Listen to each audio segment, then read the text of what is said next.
Welcome back to ACEON Consciousness. Today, on this episode, I'm going to be talking about a certain block of land in New York City on 5th Avenue between 33rd and 34th. So, if you ask anyone from New York that knows New York City, well, what's located on that piece of land? What's located right there on 5th Ave, right between 33rd and 34th? And without any hesitation, they will tell you, oh, that's where the Empire State Building is. Badaw. That's the whole reason I wanted to do this episode, because you've got the Empire State Building, and I'm just fascinated by what I've learned from it. So I was like, let me jump down a little rabbit hole and see what I can find on this. So ask anyone today, they'll tell you Empire State Building. You go to 1900 and ask anyone in 1900, hey, what's between 33rd and 34th? They would say, oh, it's the Waldorf Astoria, the iconic hotel. And it's the original Waldorf Astoria. Now, eventually, obviously, the Empire State Building was put there, so the people in New York now will know the Waldorf Astoria. I think it's on Park Avenue, but it's at a different part of the city. Let's say 30 years before that, and asked someone what was on that land, what's on that piece of property, they would tell you, oh, it's the Astor mansions. Right, that piece of that block of land was kind of sectioned off into two sections, lot 1 and lot 2. And 30 years before that, roughly before that, it was farmland. Okay. So now this is just what off the research I've done. I'm going to go over the timeline, give you the timeline according to the mainstream research and ChatGPT and other AI and Googling and doing some research and watching some documentaries and things. I'm getting roughly the same dates, but certain things might not quite add up. So I'll give you whatever range I found, I'll give that to you. We'll go over the timeline, and then we'll go back over and really kind of dissect it and look at it and just jump into details. So it was farmland, and then it was purchased. That farmland was originally called the Thompson's Farm, and that was purchased by the name and the person we're going to be talking about today. And since we just mentioned the Waldorf Astoria, we'll kind of go from there. Waldorf Astoria, represents two things, which is Waldorf. If you Google Waldorf, you will see that it's a town in Germany. Astoria comes from Astor, which is the gentleman who we're talking about. His name is John Jacob Astor. And you guessed it, he was born in Waldorf, Germany. So again, it's one family, but the hotel started as two different hotels. The same Astor family opened up both hotels. It was just different branches of it. So 1763, this man is born. He comes to America in 1784. This is shortly after America established its freedom. So, which was in 1776. He comes over here in 1784 and decides, he's going to take his entrepreneurial mind, and he's going to, I guess you could say, he basically established the American dream. So he came over here, apparently by trade, he was an instrument maker. But he came over here in the U.S. and made his money with fur trading. As you can see here, it says fur trading, opium sales, and real estate. Oh yeah, that's right. Opium sales. So he was apparently exporting to the Chinese Empire. It's been around for a long time, and he found a way to make money off of it.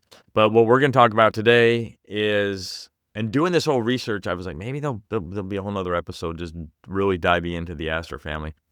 But what we're going to talk about today is his real estate, right? So he bought up a bunch of just land all over, especially over New York, and bought this chunk of land from this Thompson's Farm, broke it to two separate lots, lot 1, lot 2, which is known as 338 and 350.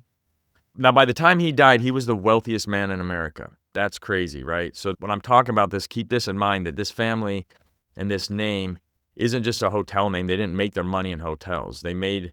They're one of these founding names of this country. The Astor name was introduced into America shortly after America was America, and planted its seed. So this family, the lineage is heavy and it lives on. So when he died, so John Jacob Astor, obviously he had kids and he had grandkids and whatnot. When he passed in 1848, his grandson was born earlier that year, and they gave him the name Waldorf. So his given name now was William Waldorf Astor, and he was the first Waldorf and they wanted to kind of really put emphasis on their German roots and, kind of let it be known they were proud of it. And so they gave the name Waldorf at that time.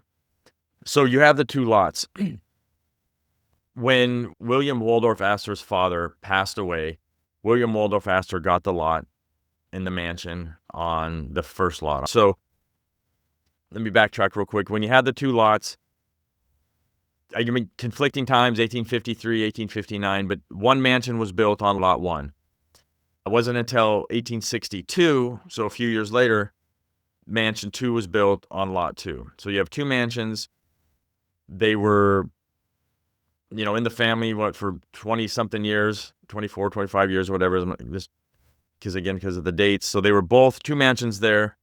When the main Astor at this family on mansion one, when he passed, right, his son, William Waldorf Astor, got that property. So he had the mansion, he had the property on lot one, and his cousin and aunt had lot two.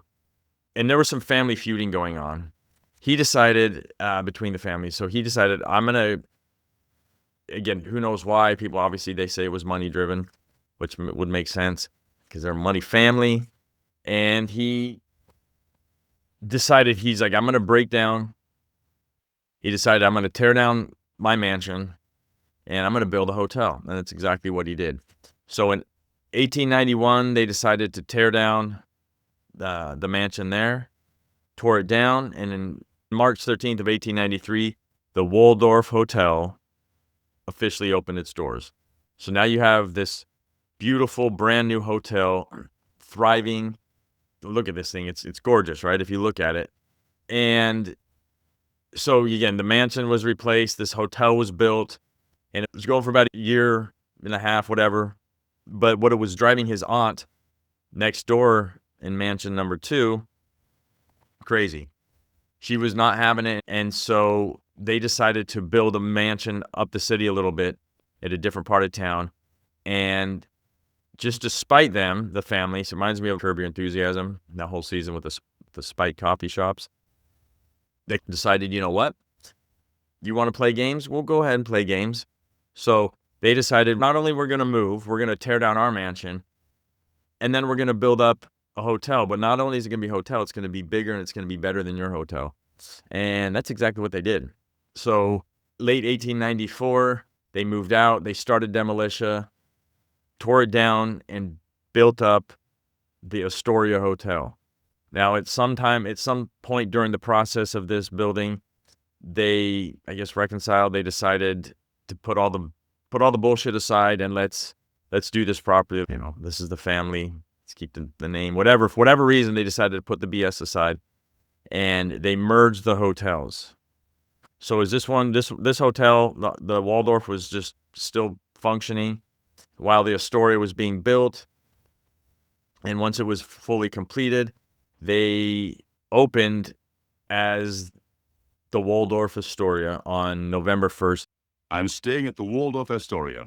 1897. So it's a pretty rapid 2 years to demolish and build this hotel.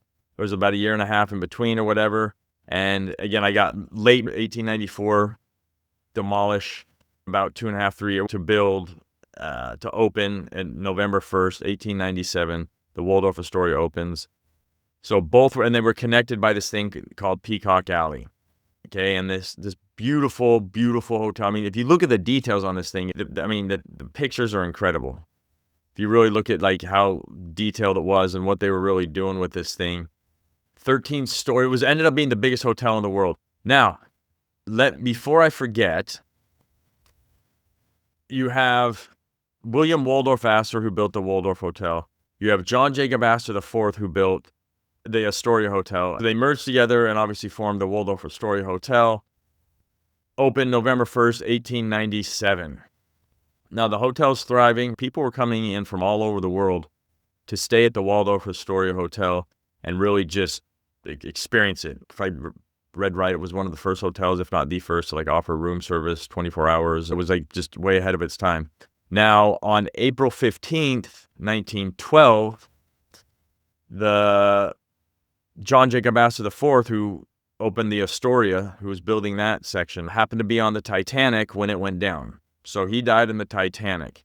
Interesting fact. Now, again, as you get into it, you can try to connect him if you want, but for this timeline, it's just an interesting fact that he passed in the Titanic. But the hotel still thrived, was making money, and still well known, and was thriving even after his passing. So it thrived for about 34 years-ish, and then on two different dates, I got April 28th, 1929. I have May 3rd, 1929, were the close dates. So I was like, let's just call it right in the middle. We'll call it May 1st, 1929. The original Waldorf Astoria, right there on 5th Avenue between 33rd and 34th. And that was the last day of business for the Waldorf Astoria. Closed its doors on May 1st, 1929. Later that year, October 29th of 1929, America is officially in the Great Depression. So, which is crazy, right? So, I mean, you look back now and you can only imagine. I mean, people were just, everything crashed, right? Everything crashed. The following year, starting on St. Patrick's Day, so March 17th of 1930, even though it's the Great Depression, they still went through with the building of the Empire State Building. And on March 17th, they started construction of the Empire State Building. And just 13 and a half, we'll just round it off and say 14 months, on May 1st, 1931, the Empire State Building opened its doors for business. And that's talking about the spire and everything. Everything was completed on May 1st, 1931, to open its doors. And that's it. So, and now the Empire State Building still to this day still stands there, same address, the massive structure that it is. And so that's the timeline. So that's kind of what I wanted to go over. Quick recap. You've got John Jacob Astor comes over here, mid 1700s, builds up an empire in America as one of the, I don't want to say founding fathers, but he definitely, obviously died the wealthiest man. And a couple of the generations were at the time were all the wealthiest person in America. So I think when John Jacob went down in the Titanic, at the time, he was 1, 2, or 3 of the wealthiest people in America. Land was bought up, that section was split off, and you've got, basically 2 separate timelines for one block of land. Mansion was built, mansion tore down, hotel built, mansion tore down, hotel built.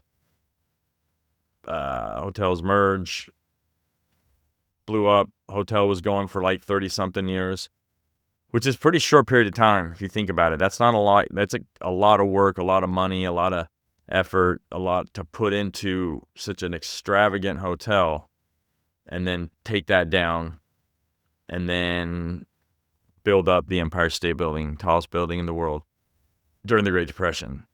So that is the timeline. Now we get into the conspiratorial, the questioning everything about this and see what really makes sense of this story. And this is where the funds come in, and what has made it what I thought was just going to be a quick little snippet ended up being a couple weeks of research, digging, and now ends up going to be either one long episode or multiple episodes.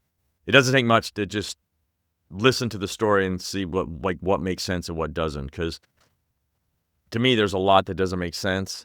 And I'm going to break that down and see if I'm tripping, or if it's, you're listening to it too and it doesn't make sense either. I don't know. I might have already said something that didn't make sense to you. And I'll tell you what, right now, what the initial thing that caught my attention that was like, no freaking way, was when I heard that they built the Empire State Building in 13 months. 14, whatever. At that time, that alone, I was like, huh? And look, I've never been to New York yet. So I haven't been to the building. I haven't been on top of it. I haven't stood at the bottom and looked up. I've seen it in movies. I've seen it in pictures. I've talked to numerous people that have been to it. I've talked to, I don't even know how many people that are from New York. So when I'm like, yo, have you heard about this?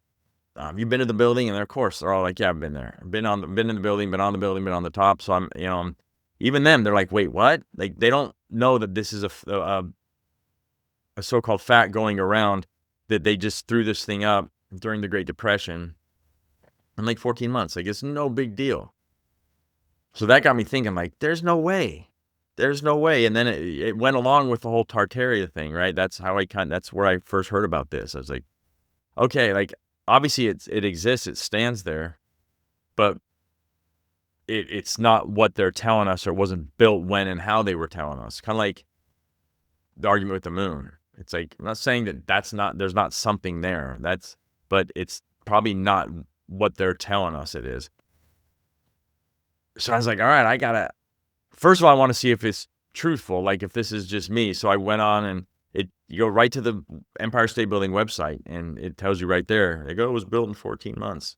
That it was built in such a short period of time. And I'm like, there's no way, like, that people pay so much money to go see this thing, and at no point, do they like look around and go, like, even now they couldn't build the Empire State Building in 14 months with the technology and the cranes and everything they have now. Now go back to what they had in 1930. There's no way. I cannot fathom that happened. Do I just want to roll into this and just keep going since I'm on it? And okay, let's do it.